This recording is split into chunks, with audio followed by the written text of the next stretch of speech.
Thank you. Good morning, everyone. So, I welcome all of you. I welcome the panelists, all of them experienced people. I'll start off with Sobhan because Sobhan has been thinking a lot about the state. He has seen a lot of the state. He's been involved as a sports person, he's been involved as an officer, he's been involved as a bureaucrat at the national levels. He has handled finance, his heart lies in development, and he is now seeing the last mile in his native village. So I would request Sobhan to give his ideas. And in the first round, I think we should have about 2 or 3 rounds. In the first round, maybe a kind of a prelude to what you want to say and set the context, and then we can go deeper and have a much detailed discussion. So that will give us a good flow rather than taking a deep dive right from the beginning. So I would request Sobhan to share your thoughts, your prelude to what you want to say. Thank you, Charubhai, and good morning, everyone. Many eminent people in the audience. We just listened to the last panel, trying to connect literature with climate change. It was very, very interesting to hear the panelists. We are here to talk about maybe an individual vision or a collective vision of Odisha in 2036. I personally feel that vision is slightly more longer term. It's only 13 years, 4 months, and 2 days away, if we count from today. So whether a vision can be of medium term, it can be. As a practicing or ex-practicing bureaucrat, we have short-term, medium-term, and long-term goals. So I would think that 2036 is kind of a medium-term goal for Odisha. What do we really want to see in 2036? And whatever I say here is perhaps not only about Odisha. Whatever we say rings true of India also. And India has still 11 more years than Odisha, because 2047 we would be celebrating our 100 years of freedom from colonial rule. So I would just briefly put it this way. In 87 years, Odisha has experienced various changes, growth, development, both in terms of economics, politics, social change, everything. We only have 13 years left to actually achieve the bare minimum that is required to have a sustainable society, to have happy people, to have energetic people. Odisha today, it is jokingly spoken about in Delhi that today Odisha controls India, not Gujarat, because all the officers and people in power with Mr. Narendra Modi happen to be from our state at all eminent positions. But I would not see it that way. I think if Odisha has to make a mark in India or in the globe, we need to see the whole of India as Europe, as if we are replicating Europe. And just as there are happy, prosperous countries within Europe, we would love to see each and every state in India be prosperous, happy, energetic, culturally, empowered, and socially egalitarian. That kind of a society we need to build. It's not only about economics, it's not only about GDP, because today we are headed towards becoming a 5 trillion economy. Can we say we are a prosperous and happy nation? Far from it, because of the massive inequalities that we see every day, day in, day out. The top 3 to 5% of India commands 80% of the wealth and resources. That's not, so GDP is perhaps an imperfect guide to tell you that the country is doing well or economically we are prosperous. It's more about per capita happiness, it's more about per capita income, it's more about equity, it's more about social justice. Odisha has a lot of things going for it, we'll discuss. Many advantages, both natural and also things which we have created for ourselves. A large number of disadvantages, and I think Charubhai has already alluded to it. If we come to a festival of this stature, I thought this place would be bubbling with energy and people and questions and interrogations. I could not see that. I'm sorry to say that. When we walked into the hall, there were only 5 people here for a 10 a.m. session which started at 10:40. That does not speak well about us as a community, as a set of people. We need to change that. Recently, after my VRS, I have been visiting villages, my own village. I have held a few programs. If I ask people to come at 11, they turn up at 12, maybe even beyond that. We felicitated students recently. One student came 2 hours late, and I gave him the award, but on the stage I castigated him, saying that the first thing as a student you must learn is you should be on time. punctuality is of essence, and this again reflects on how people take things for granted. So there are many things going for us, we'll talk about that, many disadvantages, we'll discuss that. And what are the prospects? How do we plan ourselves? How do we plan for a 2036 that we all want to see? I think those are the things which we will talk in the next round. I would focus on 2-3 issues, and other panelists can also give their views to us. Thank you. Thank you, Sobhan. That reminds me of a poem which is a very famous song, Jibano Patramo Bharichate Je Kahaku Kahibi De No Deicha Kichi Boli. Vaikuntanath Patnaik's writing. This essentially talks about our plentiness. This essentially talks about why we should be thankful for what we have.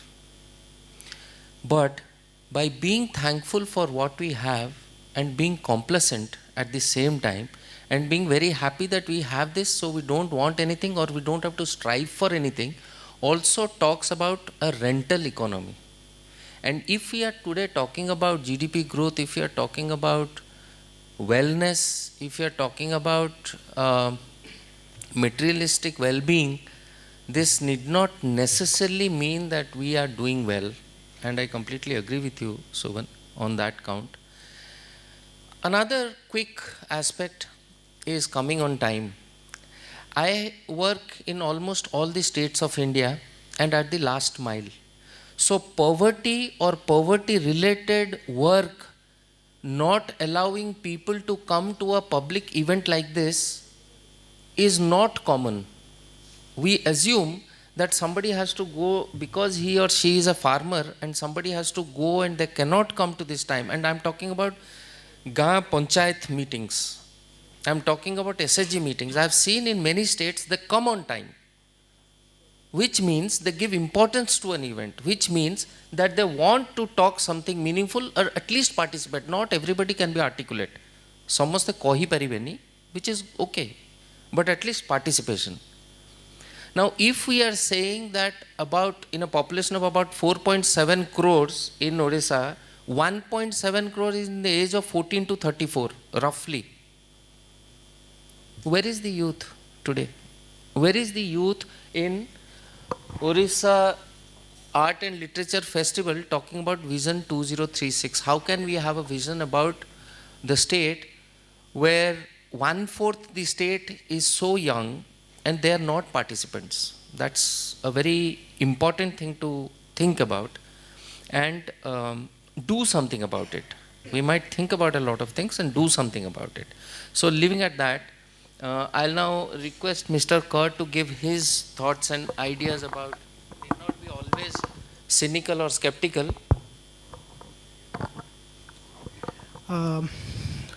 Two things. I just want to highlight, I will not talk about GDP, I will not talk about something which will go to 30,000 feet above and people may not, understand that, or there will not be any nexus to their day-to-day life. I will briefly talk about three things, which is hospitality, means probably you can think about medical, and we can think about education and the source of income. I mean, from the government point of view or from the governance policy point of view, since we are at the literature festival, from the writings point of view, I think everything boils down to these three things for any people to have a meaningful life and a good economical life. Okay, so I'll briefly talk about why we fail. Having government having lot of machineries, government having lot of mechanism, government having lot of policy making frameworks, but still we fail for the last 75 years. I would like to say we don't have, we have surplus of policies. We have enough of fund, but the problem is at the execution.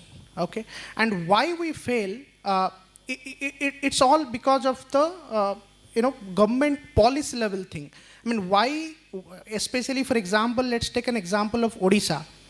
We have a lot of natural resources, okay, but but we are not that far. Let's say for an example, we have tourism. we are not even coming at the top 10 tourist destination in India. Okay, so briefly I will talk about, I'm setting the context that I will not talk about anything high. I will talk about anything which is related to the other panelists and Charu sir and Sobhan sir also said, to the inequality and how the inequality can be eradicated to see a bright 2036 Odisha. Okay, so that's what I'm trying to tell you. Thanks. Thanks, Mr. Mishra. Okay. Good afternoon. I am very much thankful to the creator and the chief architect of this program, Manudas sir, and the honorable panelists on the dais. I am from the finance profession, but still I love to read the novel of Vibhuti Patnaik, sir, Pratyaya Madam, and other authors, and it gives me immense pleasure. I also studied the War of Independence by our ancestors, starting from Raja Ramachandra Dev to Veera Surendra Sai. So it also gives me immense pleasure. I have also traveled to some SAARC countries like Maldives, Bangladesh, Sri Lanka, and Nepal and Pakistan also. And I heard the cultural and this social and Atiti Deva Bhava heritage of our state. Recently I have been to Maldives, and in one island, that is Himapushi, where there is one museum, and we were discussing about the trade and commerce. They asked me, where from you? I told Odisha. Now why is it? I told, so I was knowing our ancient culture and trade with Malaya and Bali. So I just expressed, oh, Kalinga. So that speaks about the past glory of our state. But okay, coming to the finance profession, now government has introduced a new education policy. We must, the person those are sitting here on the dais and of the dais, they must have heard about it. But how it will be mapped, how it will be populated to the preschool students, so that when he will be growing up, then he will be at a stage to show his education, not for the earning income or not to buying things starting from more close to SUV cars to increase the GDP. So these are the things.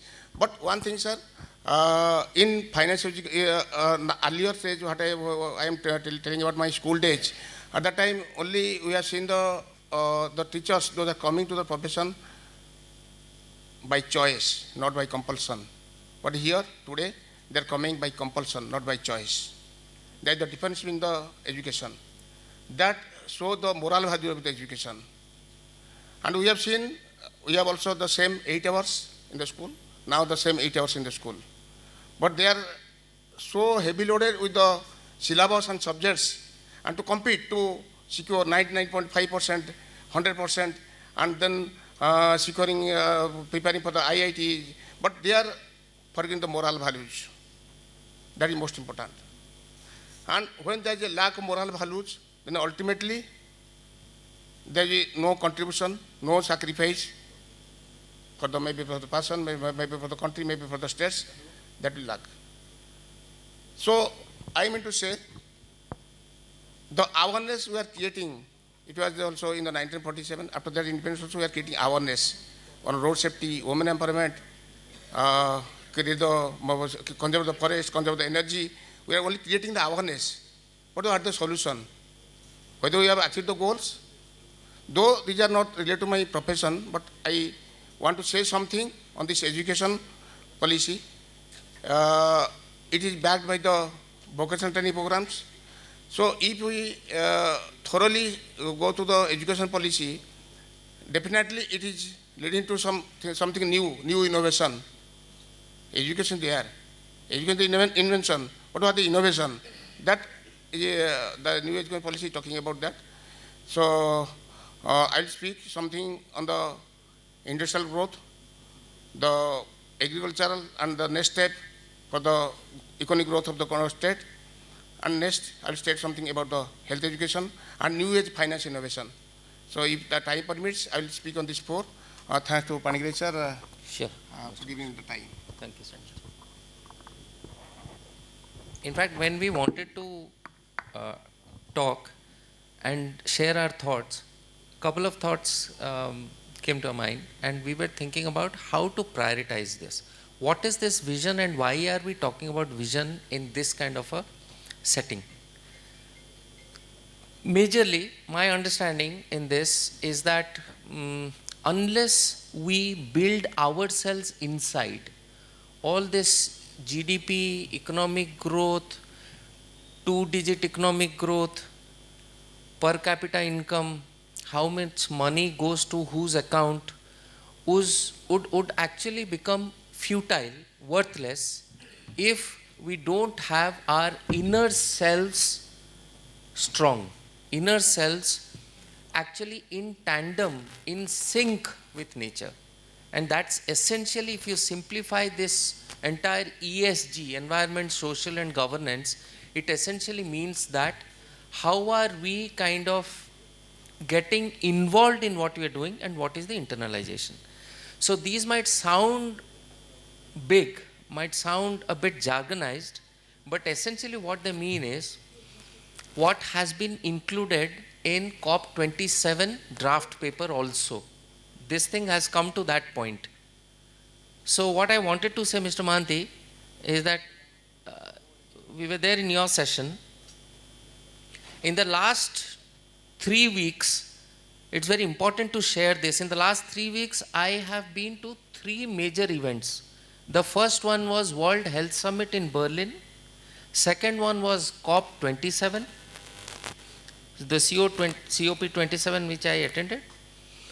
And the third one was in a premier institute, technology institute, where we were trying to see what we can do to bring together climate and human beings. We are talking about climate as a silo. So when I was presenting in World Health Summit, one thing came out very clearly, and it was my learning for Odisha, is that non-communicable diseases, diabetes in Odisha is at about 27-28%. National average is 11%. If our people are not capable of working, what GDP are we talking? If our people are not capable of making those 10,000 steps, suddenly in last 3 years it has become famous. How many steps you have done? It was not known to us. We knew cycle and we knew walking. We never counted our steps. So our life has shrunk so much that we have to now think of how many steps we are doing per day. And we are talking about pollution and vehicular pollution. So we are in a complete, we go round and round and round. And that is why I am very happy that India's position in COP27 saying that in our lifetime, LIFE, that's something which Government of India had suggested, and they have taken that into account, is to have 15 to 23 age group understand sustainability of life and have responsible consumption, which is very, very important for Odisha. Now, if I am talking about Odisha, I'll also talk about India, but very, very essential. The amount of junk food that you see on the roads is not only appalling, it's vulgar. The kind of food, I'm not advocating any veg, non-veg or anything like that. Very simple thing. The kind of food habits we have adopted has landed us in hospitals. How are we so wise that we are not thinking about all this? How can we be so foolish? This is my angst against all of us. So this is where it starts. So I was thinking, Sobhan, of addressing this today. First, even before gross happiness index, is what is that we are trying to do in terms of ESG? What is the CSR that is happening in Odisha? Why is the CSR doing what it is doing? How many people have they affected? So from a ESG to a gross happiness index, then comes GDP. If we are not there happy and able to work, what is this productivity? GDP is essentially productivity. So we are saying we are 22,000 odd per capita GDP, GDP is 5 lakh crores, etc. But where are we in terms of real time GDP? If this happens, it also solves another issue. Sobhan, you'd agree, Mr. Mishra and Mr. Kaur. When we talk about industrialization, investments happening in Odisha and local people not getting jobs, how will the local people get jobs if they don't have energy, if they don't have education? That's the first thing, first qualification. If we are talking about skilling, how many in the last, we'll go to that in probably the next round. I've exceeded my time. So, sorry, Sobhan, I've eaten into your time. But these are certain hard facts we have to face. And we have to come out. At the end of this session, at least 3 or 4 points should emerge. And 3 or 4 people, at least all of you. I'm not talking about youngsters. I'm not worried about them. I'm worried about ourselves. Everybody says you are a youngster, you should do this. What about you? I have abdicated my role because I'm senior. Why you are not doing this? What have you told them to do?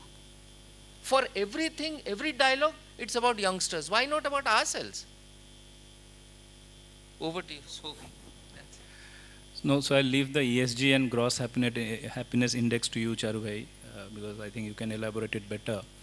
I just, again, I am going back to the European example, thinking of India as Europe, not to say that we break up this country into different countries, but, you know, healthy competition, good competition among states. What for? Not to become the number one in GDP, but to become the number one in happiness, self-fulfillment, and promoting an egalitarian society. Now, if we take those as parts of the vision, because vision can be very different for every individual, in 13 years, what can we do basis what we have today? We all know we are a blessed land in terms of natural resources. And all along we have been crying that the central government has treated us as a stepson, no investments, government did not promote. But I think that is a thing of the past, we should forget that. At the turn of the millennium, when we were ravaged by that super cyclone, and I was in Mussoorie training at the academy, and I was horrified what had happened back in Bhubaneswar. There was no mobile phone, you know, I was very worried. And from the super cyclone onwards, the journey of the last 22 years, if we put in a nutshell, Odisha has seen political stability, for the good or for the bad, I don't know. That's an open question for you to answer. Political stability has an advantage. It does not lead to frequent changes in policy making, frequent changes in the vision of the government. Well, people can have a vision, government has its own vision.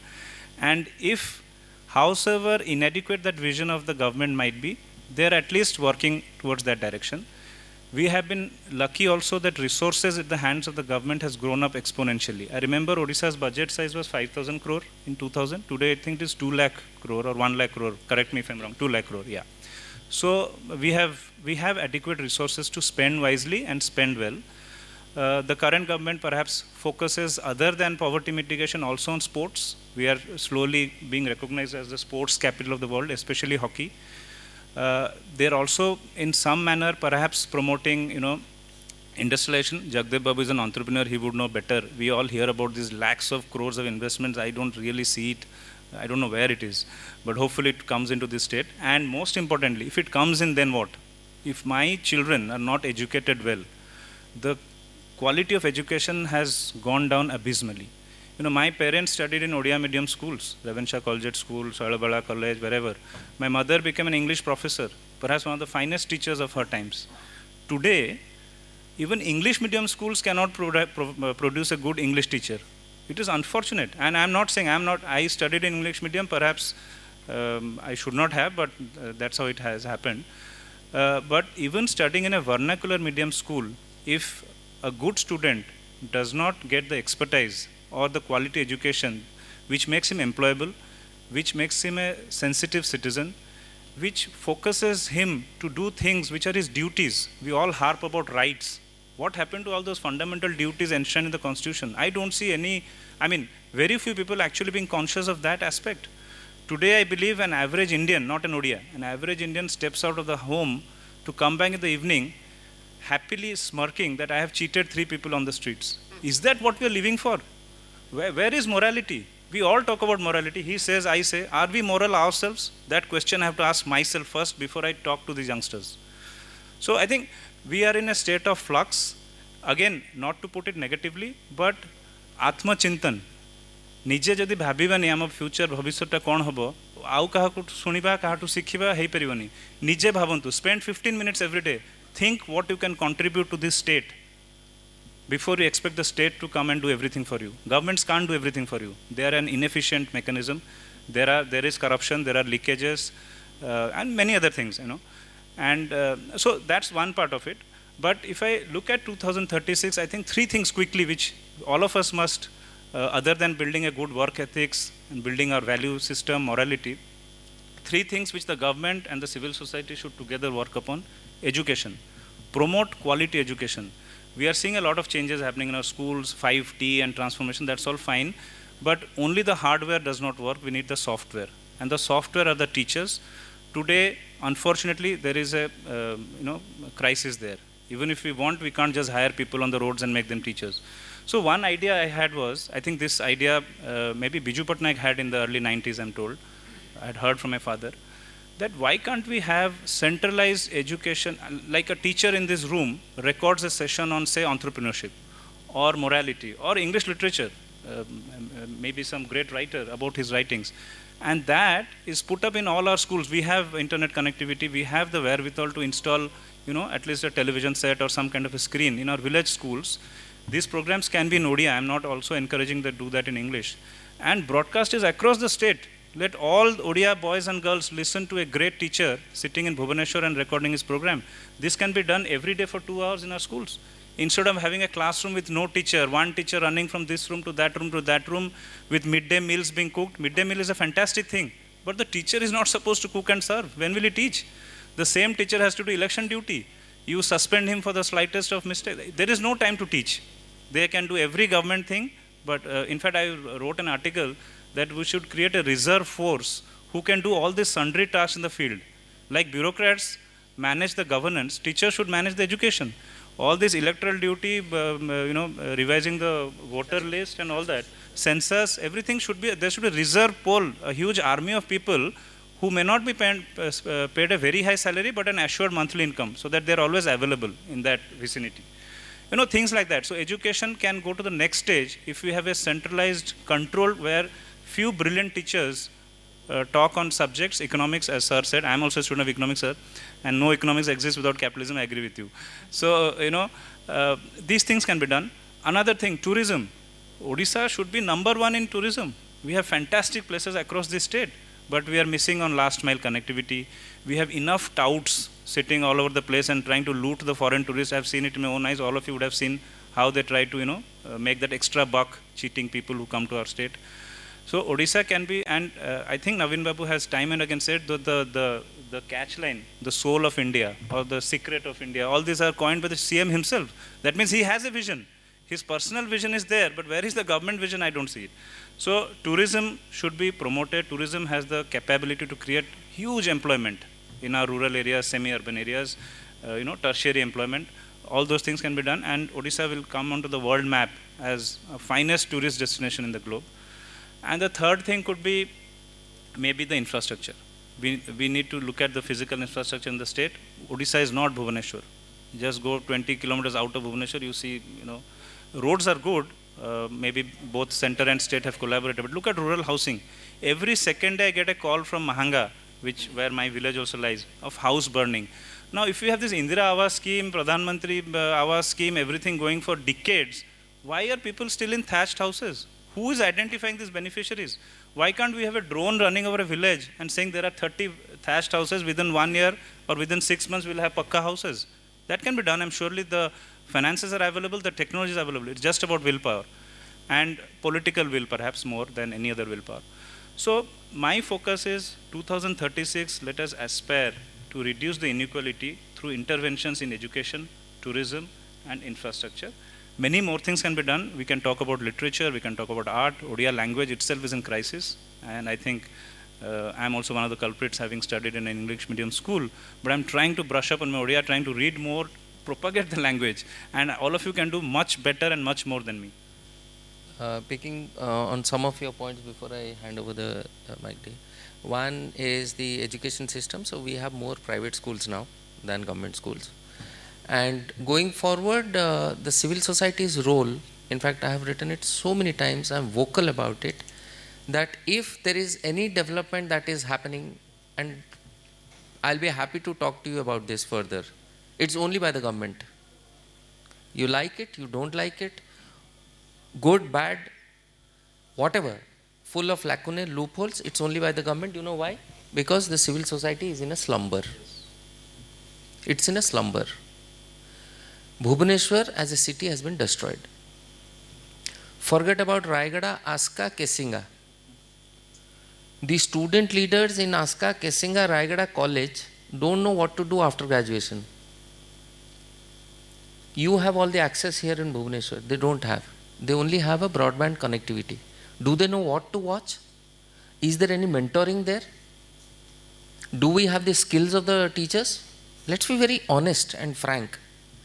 So if we have to do this, Sobhan, Kaurababu and Mishra, we should have at least at the end of the day, today in this session, 5 people saying that we'll volunteer and we will mentor 1:5. So 5 people mentoring 25 people.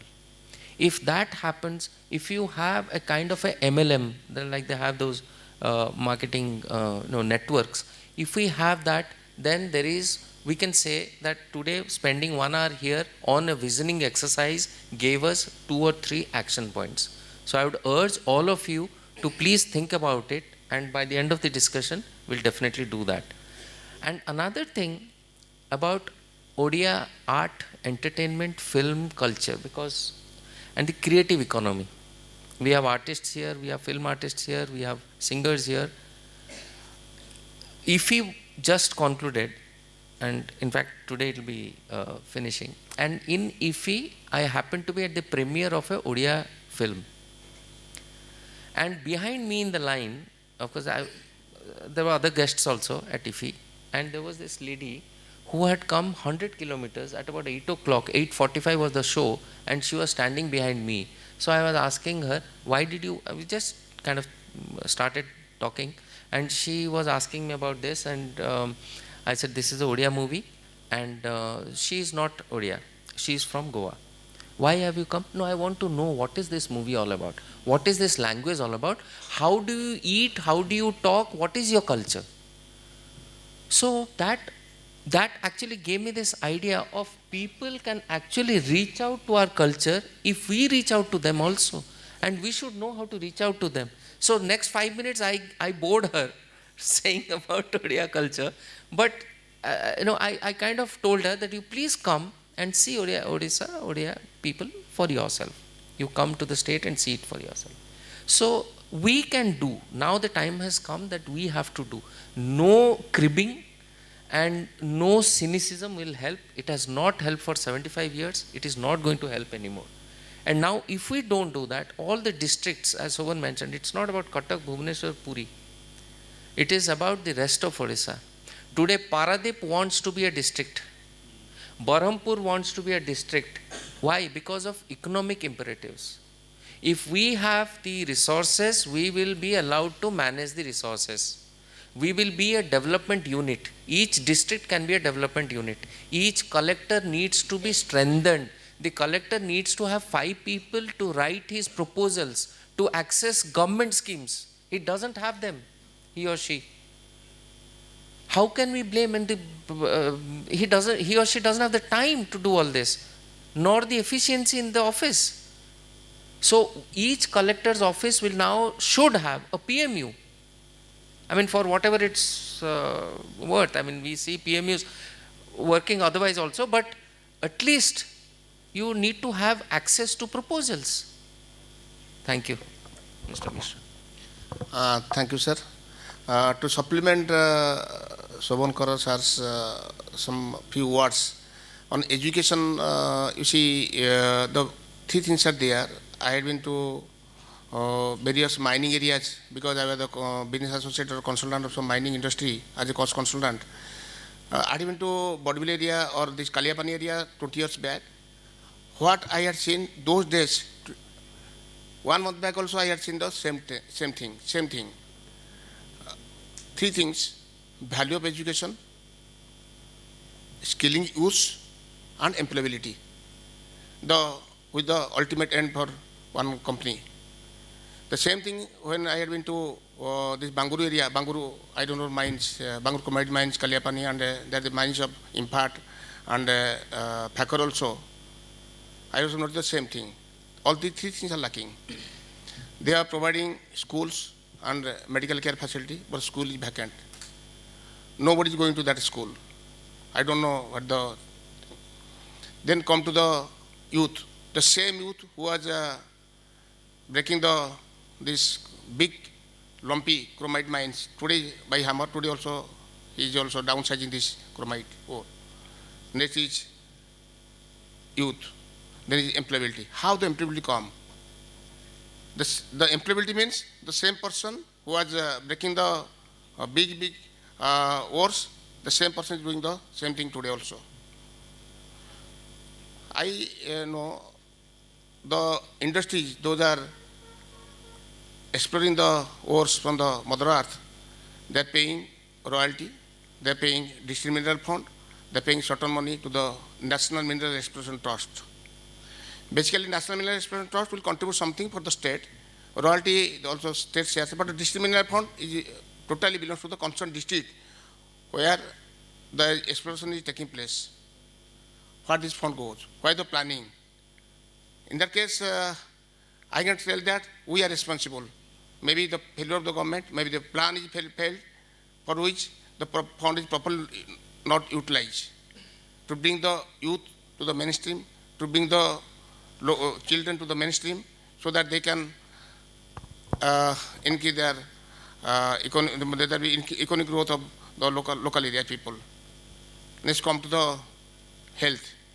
In the health also same thing happening. When I born in the year 1965, so at that time, 71, I have seen Capital Hospital, Godadar Hospital. Now it is Bhubaneswar Municipal Corporation Hospital. Only 2 hospitals.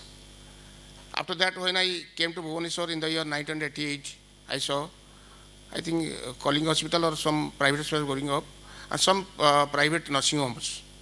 Then now you see. But the structure, the competency, the capability, the deliverables of the 2 hospitals remain same. No development. Where are we? We are promoting. I am not telling that private entrepreneurs should not come. They should come, because we have no money. We cannot spend more money from our state exchequer to promote ourselves. It is required for the private entrepreneurs, the global entrepreneurs to come our state, to be part of state's growth. But at the same time, that the responsibility of the government to look after these needs, basic needs, health, education, so that if you are living peacefully and with a healthy life, then you can contribute more. Maybe me, maybe young citizen, maybe another person who are sitting here. So, in education also, Supreme Sobhan sirs and Charudutta Panigrahi sirs some views. Teachers are coming by compulsion. Till there is no job, they have to come here. And they are not trained. That's why they are not, I am not ignoring them, or I am not criticizing them. But there is a lack of moral values for the students from the tenor side, tenor teachers. And in government schools, they are engaged in preparing midday meal, they are in census, electoral. So today you can see the lot of teachers are sitting on strike in PMG. I have seen the today newspaper. There's one strike in Western Odisha for this permanent bench for the lawyers, and Bhubaneswar, the teacher strike. Certainly this type of activity by our people will not fulfill the vision, or will not fulfill the dream of our dream Odisha. And coming to agriculture, when there was a shortage of potatoes, we had been procuring potato from West Bengal, and suddenly the Chief Minister, with the Chief Minister current, now he also at that time he stopped. They will not supply potato to us. And if they will supply, then at a higher rate. Then government had thought of to establish some cold storage. Now you see the fate of cold storage. There's an assembly question last year, our Agriculture Minister Arun Sawant there, and there was a question about the fate of cold storage. You must have seen the Twitter and this other areas also. But you see what the fate we felt when there is a scarcity of we are producing more, but due to the improper storage or the lack of storage, we are again procuring from the other states. Next time we come to the textile, cotton. Out of the top 10, though we are in the 10th position, cotton crop. In India, we are in the 10th position, but we are also in top 10. But where are we? 30 years back, there's a lot of spinning mills by spin fed. Again, Aska, Baripada, Sonpur spinning mills. And I was also the business consultant at that time for these ABS spinning mills. I have seen from the beginning, the company became sick. There's some excessive manpower, proper lack of proper planning, they failed. Now, the cotton growers are selling cotton to outsides. They are preparing threads, they are preparing clothes, then they are also selling garments to us. Lot of human resources, now they have to Tamil Nadu, Chennai, maybe Kanchipuram and local places for this government. You can also supplement me for this government finishing. But here, where are we?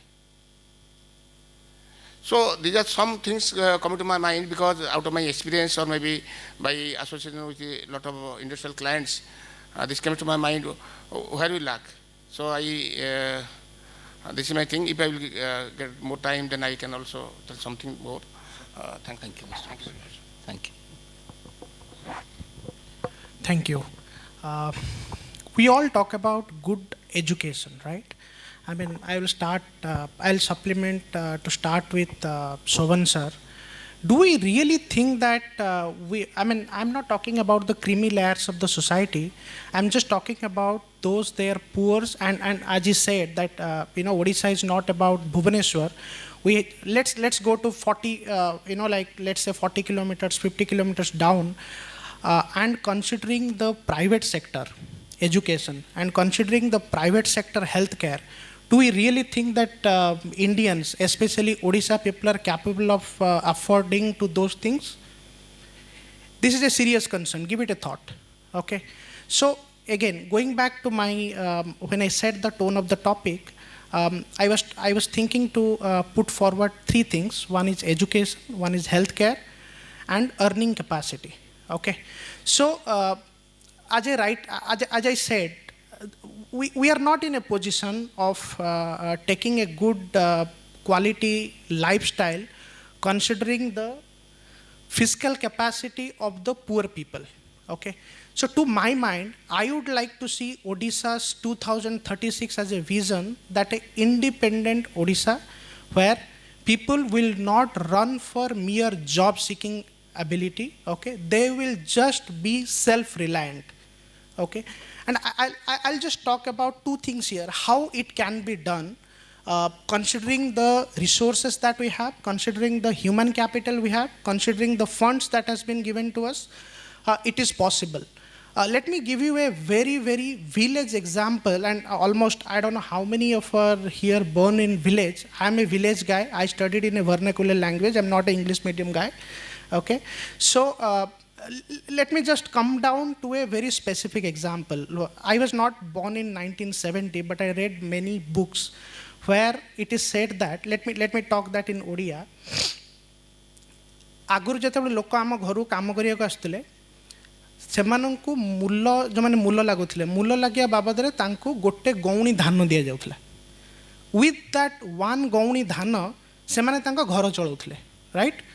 Now, 1 gauni is equal to 4 kg, 200 gram, right?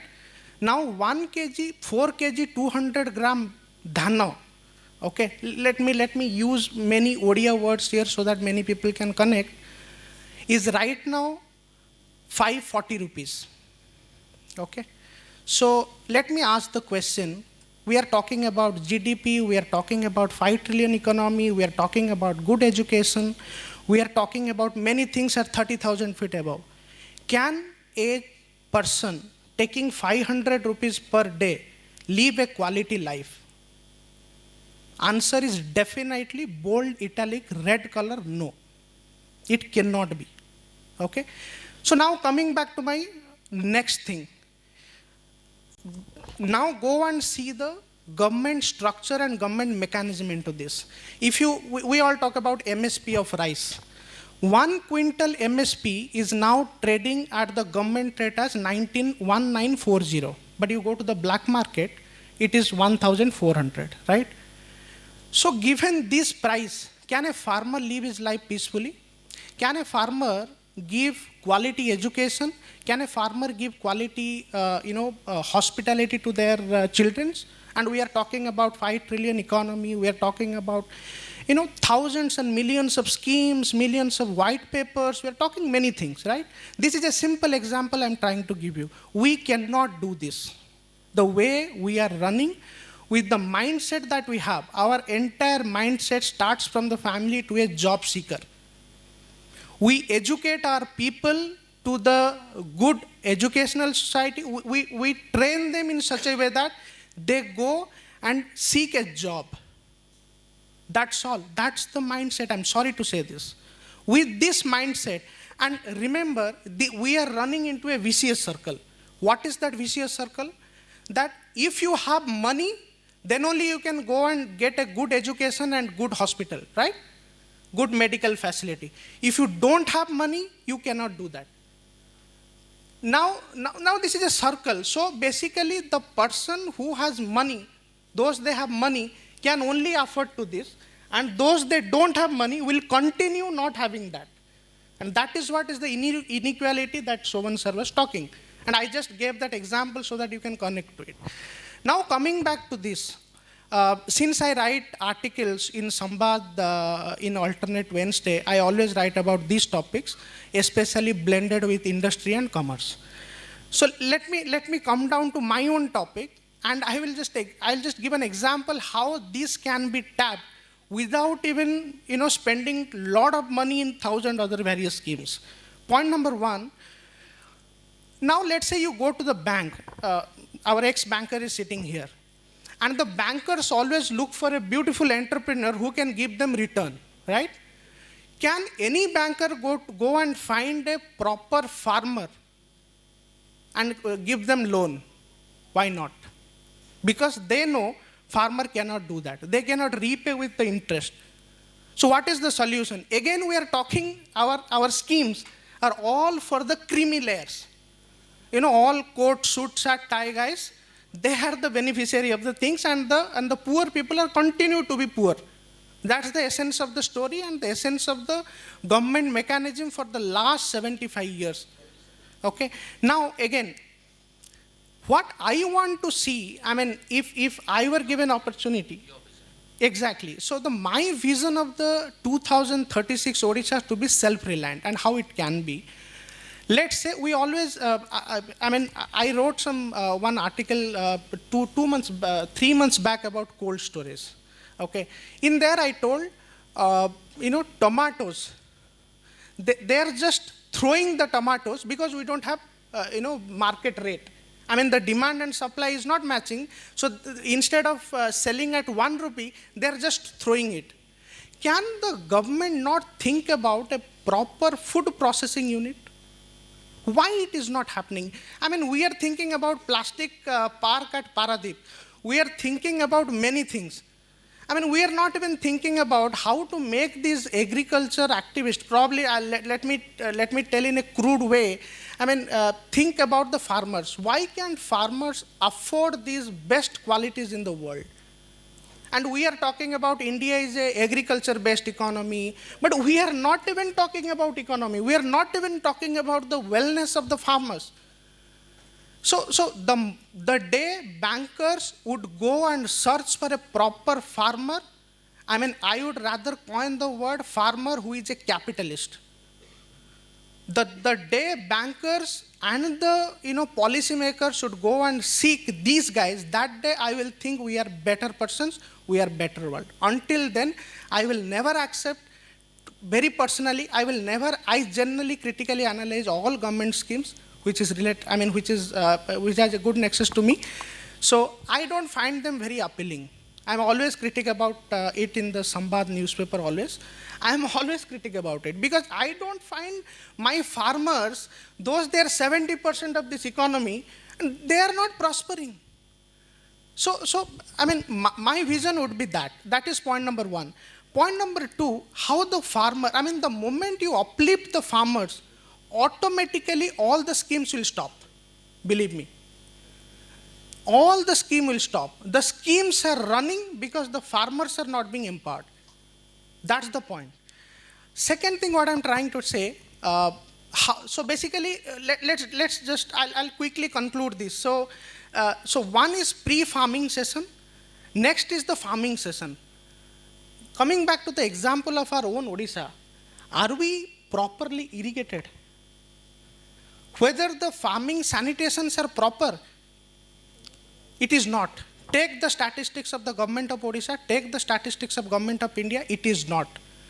First of all, we are not giving proper MSP or a proper market to the farmers. We are not giving them proper infrastructure to cultivate the paddy field or whatever. Exactly.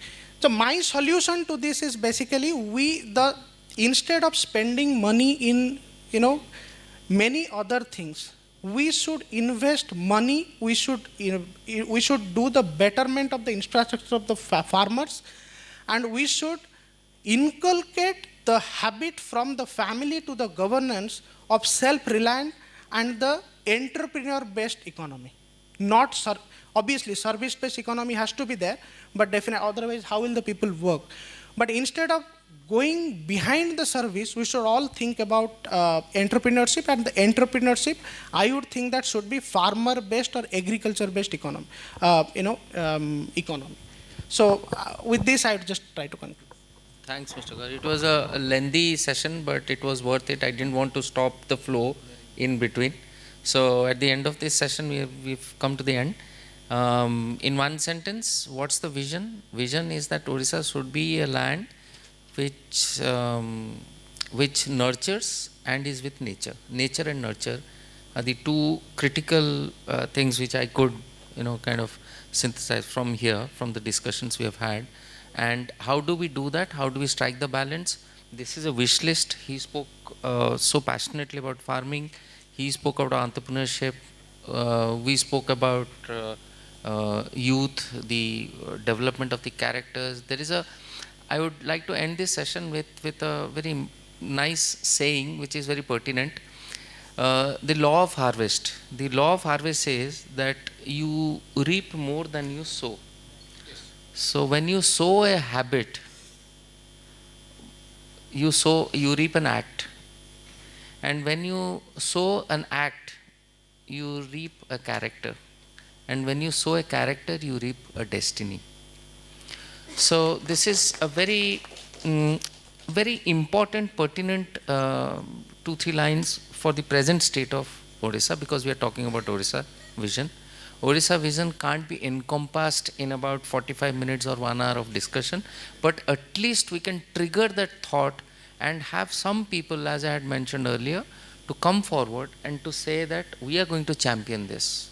That itself would be a good impact of a good session. Thank you so much.